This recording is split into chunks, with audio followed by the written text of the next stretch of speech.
Sejam todos muito bem-vindos, terapeutas e terapeutas. É um prazer estar falando aqui com vocês hoje. Eu sou Regiane Cunha, sou terapeuta, sou especialista no tratamento a pacientes depressivos e ansiosos. E esse é o quadro Por Trás dos Sintomas, que acontece aqui no nosso Terapeutas Pro. Bem, esse quadro aqui ele foi feito para ajudar você que quer ser especialista no tratamento para pacientes depressivos e ansiosos. Então, é importante a gente entender que se a gente olha a questão emocional por trás do quadro do paciente, a gente consegue ter uma melhora para esse paciente. E é isso que a gente vai buscar aqui hoje, tá? Então, a insônia inicial faz com que esse paciente precise ficar acordado para ter o melhor resultado necessário para aquela questão que ele não está resolvendo. Trazendo aqui um exemplo para você, imagina que seu paciente esteja passando por um processo de dívidas muito grande, uma questão financeira turbulenta, uma preocupação com como eu vou conseguir pagar uma conta. O porquê que ele não vai conseguir dormir? Porque o cérebro dele diz, você precisa ficar acordado para arrumar novas formas de trabalhar, para conseguir ter dinheiro para poder pagar aquela conta que é o seu problema. Automaticamente, esse paciente fica acordado, mas ele não sabe que é porque ele está querendo e precisando arrumar formas para trabalhar mais. E aí acaba afetando no dia seguinte. Por quê? Porque o cérebro também não entende que se ele não descansa, no outro dia vai prejudicar ele próprio. Ele não percebe isso. Então, você tem que fazer o seu paciente perceber isso, essa questão, tá? Então, essa é a insônia inicial. Agora, a gente tem um outro quadro, que é o paciente que chega e diz para você, olha, Gi, tô falando Gi porque eu gosto de me tratar na terceira pessoa, né? Meu nome é Regiane, mas meus pacientes me chamam de Gi. Então, muitas vezes falam, Gi, olha, eu tô com um problema. É que ultimamente eu não tenho dormido bem. Eu deito para dormir. Às vezes, das 9 horas eu já tô na cama. Só que daí eu durmo das 9 até as 11, acordo. E daí que fico horas tentando dormir, até fico na cama, faço respiração, tô ali, continuo, mas não consigo adormecer. Eu vou adormecer lá para as 3 da manhã. Aí eu durmo mais uma horinha, depois acordo de novo. Aí quando eu vejo 5, 6 da manhã, tô acordada e daí eu já não consigo dormir mais, Gi. E eu passo o dia todo assim, depois eu tenho que dormir vários momentos. E aí? Vocês viram como o quadro é bem diferente? A gente ainda está falando da insônia? A medicina convencional vai dizer que uma é insônia terminal, outra é insônia inicial, e a insônia terminal é característica da depressão. Mas e o que realmente isso quer dizer para a gente? O que realmente quer dizer para a gente a questão emocional por trás dessa insônia? Por que o paciente deita para dormir, fica ali 1 ou 2 horas, 3 horas dormindo, acorda, não consegue dormir, depois dorme de novo, mas quando acorda, acorda com uma sensação de cansaço, de fadiga. Ele acorda e diz assim, eu não estou conseguindo sentir que eu dormi o suficiente. E daí ele anda o dia todo com esse desejo de dormir.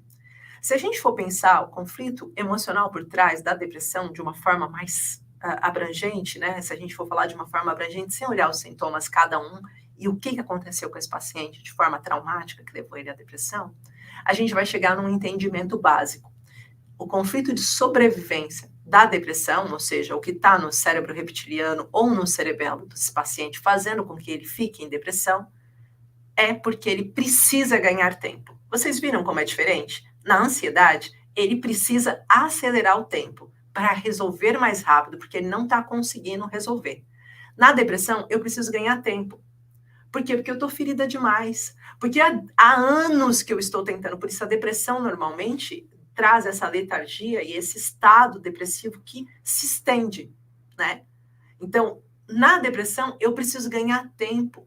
Porque aquilo que aconteceu na minha vida foram tantas e tantas vezes, diversas vezes repetidas na minha história, que hoje em dia eu não sinto com forças. Eu não tenho forças. Literalmente, o paciente depressivo, se você perguntar para o paciente depressivo, ele não tem forças. Ele se sente cansado, ele se sente fraco. Você pede para um paciente depressivo, que antigamente fazia toda sexta-feira uma faxina na casa para ele arrumar uma cozinha, e ele vai lavar uns 4 pratos e ele vai ficar cansado. Por quê? Porque ele literalmente está realmente num estado de cansaço. E não é só porque ele está dormindo mal. Porque ele até dorme várias vezes no dia, mas ele não descansa, ele não desliga. Ele não consegue se regenerar. E aí a gente também está falando de um problema na epífise. Não só na epífise, a gente pode estar falando de um problema no esôfago, né? Voltando aqui para o ponto do atendimento que eu falei para vocês, quando a gente olha o paciente, e eu estou fazendo um atendimento com o paciente de forma integrativa, o que isso significa? Eu não estou preocupada com o conflito que o paciente me deu, mas com o conflito que ele está vivendo. E o conflito que ele está vivendo não é apenas do momento em que ele está passando atualmente, mas da vida dele. Quando eu quero ser um terapeuta que realmente mude vidas dos meus pacientes, que eu quero ser um terapeuta que realmente tenha resultados, que eu quero ser um terapeuta realmente, como eu digo, especialista, que faz com que a pessoa acabe de sair do seu consultório e fale para você já, olha, quando que a gente pode marcar a próxima consulta? Ou como que eu posso fazer, o que eu posso fazer a partir de agora?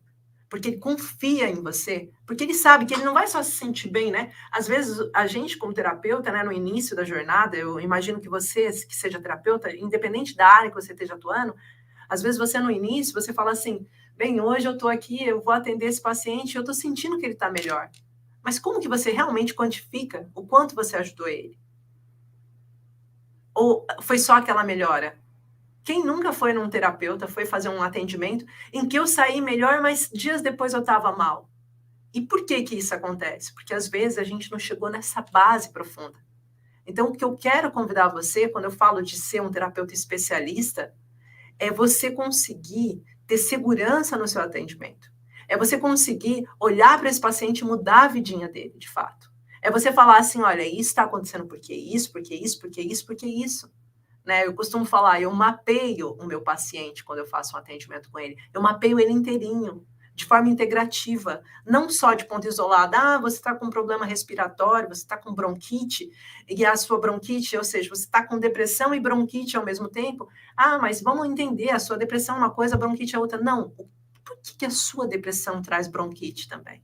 Por que a sua depressão está trazendo insônia terminal para você? Tem pessoas que têm depressão e não têm insônia terminal. Olha, tem pessoas que têm depressão e não têm tristeza, não têm apatia, mas tem depressão. Então, como que eu consigo entender o porquê que o meu paciente tem isso e isso e isso ao mesmo tempo? Por que o meu paciente está assim? Então, esse é o olhar que eu quero que vocês tenham. Isso é se tornar especialista naquele tipo de atendimento. E é esse o olhar que eu quero que vocês tenham. Então, se o meu paciente chegou para mim e disse que está com insônia, e ele é um paciente depressivo, não está conseguindo dormir, e quando eu vou fazer o diagnóstico dele, imagina, o primeiro ponto que eu disse para vocês deu S1 para mim, então eu sei que ele está com alteração na epífise, logo, ele vai estar com questões por detrás dessa epífise, questões de descrença em relação ao seu futuro, ele vai estar com processos de despersonificação, e esse processo de despersonificação ele não vai se entender como pessoa, ele vai estar com dificuldade de acreditar nele, ele vai estar se desvalorizando, autodesvalorização. Ele vai estar vivendo isso por quê? Porque me deu epífise e eu sei que a epífise tem isso. Ele vai estar com processo de insônia, baixa produção de melatonina. Então, automaticamente, eu tenho que olhar para esse paciente aqui, ó. E aí, ele também está com a insônia e marcou para mim o S9, o esôfago. Né? Aqui eu estou falando, para quem conhece, estou falando aqui de uma das técnicas que eu ajudo os meus, na minha formação, né? Eu dou uma formação para terapeutas, eu ajudo os meus formandos a poderem ter várias técnicas que façam com que eles tenham resultados práticos com o paciente, na vida do paciente. Então, essa aqui eu estou trazendo para vocês uma delas. Aí imagina que eu vim no S9. Então, aqui, ó, tô aqui, ó, o esôfago desse paciente está alterado também. E o que traz o esôfago? Sono com pesadelo. Então, ele não consegue ter um sono regenerador, ele acorda o tempo todo de sobressalto, ele está com refluxo gastroesofágico ao mesmo tempo, está ali com aqueles sintomas, né, de como e não faço a digestão, e muita desvalorização, não está acreditando nele. Então, quando a gente vê esse paciente tendo pequenos episódios de sono, o que ele queria mesmo era poder estar dormindo o tempo todo. Por quê? Porque ele não está acreditando nele. Ele está passando por um processo de dor, uma dor emocional muito forte. Ele está passando por um processo em que ele se olha e ele não se reconhece. Lembra? Ele, no primeiro ponto que eu disse, ele descrença em relação ao futuro. Eu não sei quem eu sou. Eu não sei o que está acontecendo comigo. E isso é muito característico da depressão. Por quê? Porque eu estou num estado de casulo. Eu fui ferido demais. Eu passei por muitos traumas seguidos.